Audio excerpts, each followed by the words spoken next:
Ray, thanks for being with us. My pleasure, guys. Good to see you. Thanks for coming on. So let's get right to it here. Your goal really coming into this season was for so many of the players to take that next step in their game, elevate it. Here we are, the 30th game of the season. How do you evaluate the season so far and also just the rebuild as a whole? Well, I think it's like I've been through before in terms of a rebuild or doing things. And last year, the excitement, when I hired John Hines, I was hired in May of 2015, and then when I hired John a month later, the team we wanted to build was a fast, attacking, and supportive team, and that wasn't going to happen overnight. Right. But those are the players we're looking for, and it wasn't going to be just by drafting. It would have to be supplemented by whether it's some trades, but at the same time, trying to get younger, acquire more draft picks. So it's a complementary of the draft picks. We had to trade a couple draft picks for Kyle Palmieri, obviously Marcus Johansson. But the 20 draft picks we had in 16, 17 drafts was the way we were doing this, and having maybe a little early last year, our expectations last year to getting respect back in the league, and we certainly did that. A lot of credit to that group. And now, how thrilling that was last year. I've been with 2 expansion teams in the past, and I said at the end of last year, is how exciting that was. I did say that is the easy part. It's going to get harder. Right. And with 7, 8 first, second-year guys in our lineup, yeah, you hope they're going to take a step, and sometimes they don't do that right away. But you know, the group majority of the group on the ice for us right now is the group that got us there last year, and certainly some have fallen back a little bit. We haven't lost faith in these guys, but again, as part of the process we're doing, trying to build something for the long term, and not lose sight of the fact that to be a competitive team, and there's a real slight margin for error right now, but that's the league. But again, we have we have quality people, quality coaching, and we have quality people that care. And again, it's a slight we have to find that one extra goal and certainly get our game back on track here. Right. Yeah, well, Ray, you alluded to it. You've had experience in Ottawa, Nashville, a rebuild, an expansion. Then you go to Pittsburgh, where they're kind of getting out of their rebuild into the process of winning. You take them to a Stanley Cup final. So it's managing that expectations like you talk about. But isn't it critical and important part of the rebuild, your prospects? So which ones of the prospects right now most excite you? Well, I think part of that is you're exactly right. When we came here, the average age was with all this team in the league at 30.5 years old, and we're 27 and a half years old, and part of that was to try to get those assets. And I said all the draft picks we've had over the last few years. Last year we had the most prospects in the World Junior Championships, 7. This year we have 4 more probably, but it's great to see kids like Boquist was a second-round pick, and certainly Talavidi, who's playing at Penn State, a Finnish kid we took. Marius Studek, 19 years old, 5th-round pick, our second leading scorer right now in Binghamton. John Quenneville's back up tonight. Riley Walsh at Harvard. You can go on. That's the exciting part.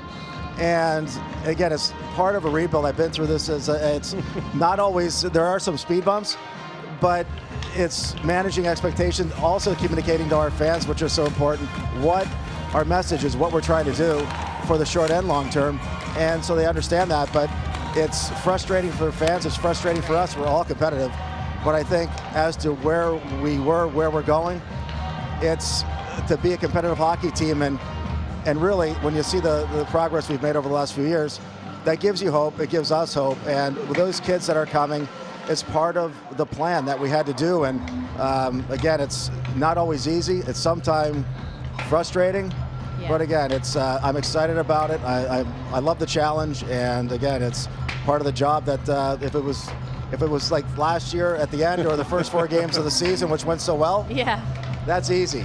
The challenge as a manager is times like this, but not to lose sight of what we planned and what we're doing, and not change our thing about a winning streak, a losing streak, and stay on message. And it's important to get that out to the fans.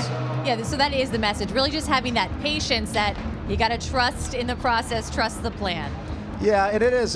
But it's sometimes the plan changes. Sometimes something comes about that, a couple years ago, it changed in one trade, one phone call really with Taylor Hall for Adam Larson. We're looking to do it. But we've got great ownership with Josh and David. They've been supportive of day one, how we're going to do this, how it had to be done. The way it was going, it happens where you max out, and that's where the team was probably, and you have to start over. And again, there has to be a plan that's supported by ownership. There's got to be a plan to let the fans know what we're trying to do, and not lose sight of that, because you see teams that have done that. You see Winnipeg's, you see Tampa's. Tampa, the last 8 years, they've missed the playoffs, 3 of them. Winnipeg, they made it, then fell for 2 years, but they stuck with it. So you don't want to lose sight of your plan by a winning streak, a losing streak. But I know we've made progress. I know this team's exciting. To not feel differently about the long range by 10 games, 15 games, 5 games, or a 4-game winning streak. Let's stay the course here and take advantage of opportunities that are there. And again, supported by really good ownership and fans, and what is important to them to understand what we're doing. And we share the frustration, I'll tell you that. Yeah, well, one thing that was most interesting for me to see since really covering the Devils here, Ray, is Coach Hines. He's, you know, when I played, I've only removed 3 years now, but the young coaches coming in, they're communicators. Yeah. It's all about identity. It's all about building a culture. Is that one of the strong assets and one of the reasons that you support him so strongly in everything that he's doing? Yeah, and I think it's one of the things when I hired John for this, I was really looking for, I think 3 things are really key for what we're doing with a coach, and what I wanted, someone that could teach, inspire, and discipline. Those are 3 things that I look for in a coach, and also I wanted a coach with an expansion team. You pick it, sometimes they go 3 years, that's it. Yeah. For a team like New Jersey, what I wanted is someone that could grow with the team and get better.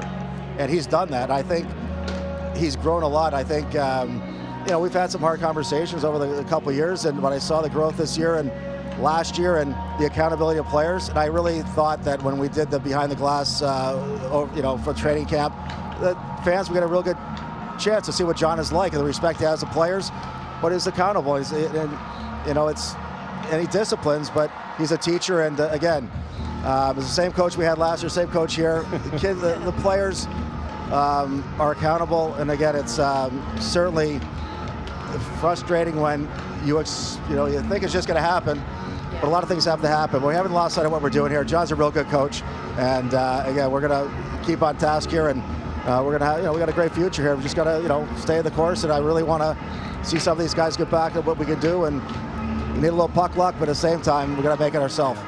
Yeah, and I just, adding to Coach Hines, just every time I talk to the players, especially the young ones, they're smart, Ray. The way they talk about the details of the game is something that I don't remember having that level of detail when I came in at 23, 24 years old. And so that comes from management, comes from coaching. So that's why I think he resonates with the young guys, and as I said, he's been really effective. Yeah, Coach Hines, he said it today. There's no culture issue, there's no brotherhood issue at all, despite any frustrations that may be there through the ups and downs of the season.